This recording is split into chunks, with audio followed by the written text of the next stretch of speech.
What's the deal, guys? Welcome back. My name is Derek with Flip and Drip, and today we're going to be talking about Bitcoin. More of the news and my personal opinion on where it's going. Maybe not short term, but obviously long term. And I say maybe not short term because, nobody truthfully knows where Bitcoin is going to go short term. And truthfully, nobody knows where Bitcoin is going to go long term. But if we look at the charts, Bitcoin usually goes up. If you look at what Bitcoin does, it makes sense why it goes up.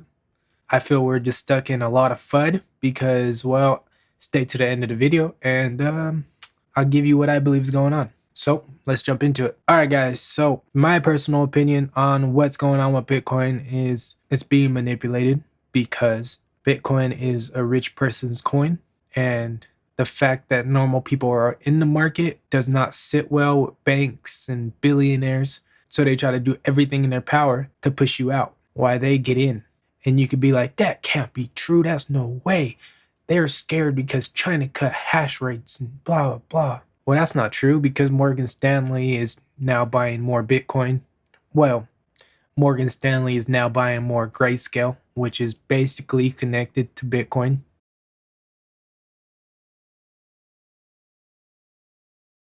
So as you are running away, selling your Bitcoin, saying it's over forever, the richest people on the planet are buying Bitcoin. Don't follow what they say, follow what they do. Because if you follow what they say, well, you're going to lose every time because they're going to tell you Bitcoin is bad, Bitcoin's not good for the environment, Bitcoin is horrible, Bitcoin's going to fall that it left China. But then they're over there with their rich friends saying, yeah, let's buy it all, let's buy it all, let's buy it all. Because we know there's only 21 million Bitcoin in the world. And we could say maybe like 5 million Bitcoin are lost forever.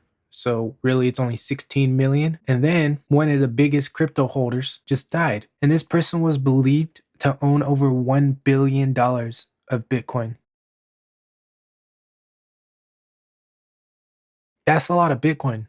And that's gone forever unless somebody in his family has his keys and his password. But now we got to keep that in mind too, because the supply just keeps going down and demand keeps going up. Therefore, that means ultimately the price is going to head up. And no matter how much you're scared of this China banning cryptocurrency for their own currency, I think we should step back and ask ourselves, what else has China banned? They banned TikTok, Facebook, they banned freedom of speech, they literally banned everything. China is on a mission to become the #1 country of power, not freedom or anything else, strictly power. That's why they basically work for free and supply everyone because they want to be in everyone's pocket. So no matter how scary the FUD gets, remember that it is a scarce asset, and Ethereum is going to be a scarce asset after this next upgrade. So I think Ethereum is good. I think a lot of other projects are good too. And I also think you shouldn't lose yourself in the FUD. You should stand on what you invest in and understand what you invest in. Now let's move into another story. Palestine plans on making their own digital currency.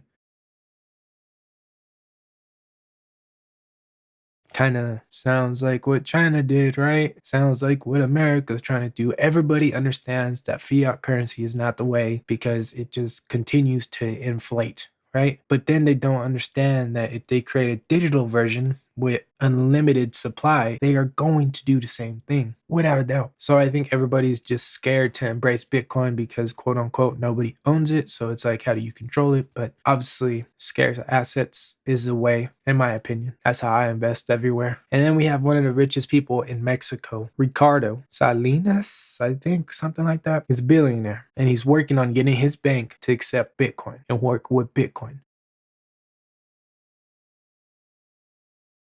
And he says Bitcoin is the future and pretty much the safest way to store value. Now, on top of that, you have Michael Saylor again saying, don't get caught up in day by day. Investing shouldn't be day by day, anyways, especially if you're a long term holder, because you got to hold at least a year, anyways, to get long term capital gains. So, why are you stressing every day when it's up and down? Yeah, I look at it pretty much daily, but not because, like, I'm like, oh my God, it needs to be up or it needs to be down. I like to understand what the market is doing. I like to read the news. I just like to understand the psychology of people in the market. Next, we got Coinbase getting the approval to enter Germany to offer cryptocurrency. That's super dope. The more people in this market, the bigger it's going to be, right? And it's not just America, Mexico, El Salvador, whatever. Everyone right now has a fiat problem because, well, we got hit with the wildest shit ever. And it made everything spin out of control super fast, right? Because we were already heading there. But that's what happens when you have an unlimited amount of power over your money. You start to devalue it and inflate it. And especially when something like this happens, you have to step up and help your country survive. But then it also comes with the bad, you know? The good you're doing also comes with bad. And the bad is inflation and pretty much blowing up your currency. See, people are already stepping away from the US dollar. We've went over this in the last couple of videos. And now Palestine is making their own digital currency. Seems like they're trying to step away from the dollar as well. So we already took the first step a while ago, taking the dollar away from gold. And now the dollar is pretty much backed by nothing but trust. So ultimately the dollar is going to make its way out soon if we keep going down this path. And the last story of today, Cathie Wood, ARK Invest. I'm sure you guys know her. If you don't, I would be very surprised. But she is trying to get an ETF for Bitcoin. Now, do I think that's going to happen? No. America is so weird, man. You know, you got like Canada and you got a lot of other countries that are already accepting Bitcoin ETFs and whatnot, Ethereums, blah blah. But America is not having it right now. And an ETF would be perfect for the stability of cryptocurrency, well, whatever the ETF is, because people feel more secure putting their money in an ETF than Bitcoin, because Bitcoin's and ETFs is more like,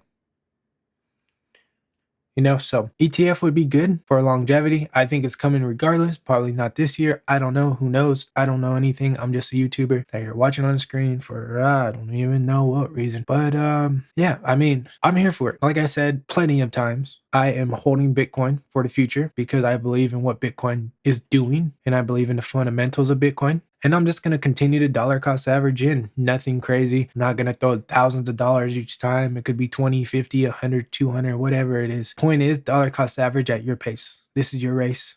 Run it. And remember, the real money is made when everybody is scared. When it's in the bear market, when there's blood in the streets, when everyone is fearful, be greedy. And when everyone is greedy, be fearful. Remember that. But with that being said, guys, I hope you guys enjoyed this type of content. If you did, I would appreciate it if you dropped a like, comment, subscribe, do whatever you got to do to stay in the loop. I drop one video a day, helping you mentally, physically, financially, spiritually, and emotionally. All here, all for free, every day. But with that being said, my name is Derek with Flip and Drip, and I'll see you in the next one. Peace.